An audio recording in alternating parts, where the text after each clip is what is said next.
Hello and welcome to the cryptocurrency news channel. There's extremely bullish news for Ethereum. Uh, People who trade Ethereum put call options or buy options in Ethereum all the way up to $8,000, and this is by July. So a lot of these traders are thinking that Ethereum may actually hit $8,000 by July. That is more than a doubling of the price within the next 2 months. Is it possible? Yes. Do I think it'll happen? No, and here's why.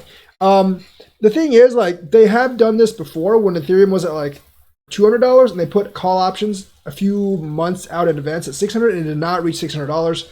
It actually failed quite a bit before $600.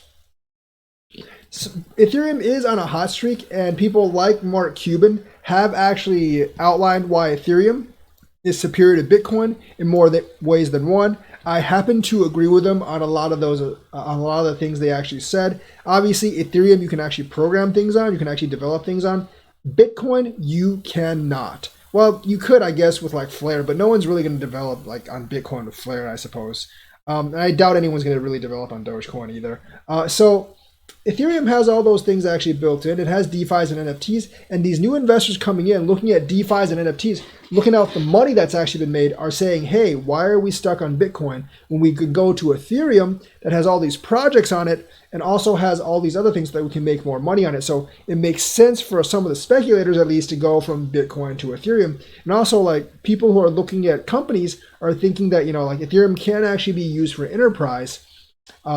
And Ethereum actually does have features that kind of set it apart from Bitcoin. So there are those things actually working with it. Ethereum is more functional than Bitcoin. It's more useful than Bitcoin. And with Layer 2, it'll alleviate some of the fees. And with 2.0, it will solve the fees problem whenever the heck that actually comes.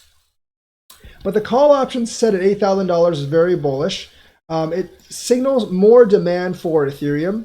And, the thing is, like, even if it doesn't make it to $8,000, I do actually think that it can actually make it part of the way to $8,000. Like when they set like buys at Ethereum for 600, when it was at 200, it actually did reach, I think, like $300 or $400. So Ethereum, even though if it doesn't reach $8,000, I think it has a decent chance of making maybe like, 4 or 5,000 by July, which is still a really, really good gain. It could possibly reach 8,000 if Bitcoin continues to go up as well. I don't think it'll actually quite go up that high. There'll be like a sell point where people actually want to take profits. And obviously with all the other mainnets coming up and actually releasing products this summer, it will face challenges. And some people will realize, hey, we said this about, Ethereum is better than Bitcoin, but these other networks are actually better than Ethereum because they can actually provide everything that Ethereum can, but without the large gas fees. So I think you'll see some projects actually hopping over to some of the other networks. And you'll see them starting to take a chunk out of Ethereum's market share in terms of mainnets. You're seeing kind of like Binance already do that now. But still, I think because of this, I think Ethereum is a good buy right now. And I think like the traders and speculators will actually push it up. Maybe not to $8,000, but somewhat towards $8,000. So that is the news for today. Let me know what you think. Like and subscribe and hit that bell notifications button. Thank you and have a nice day.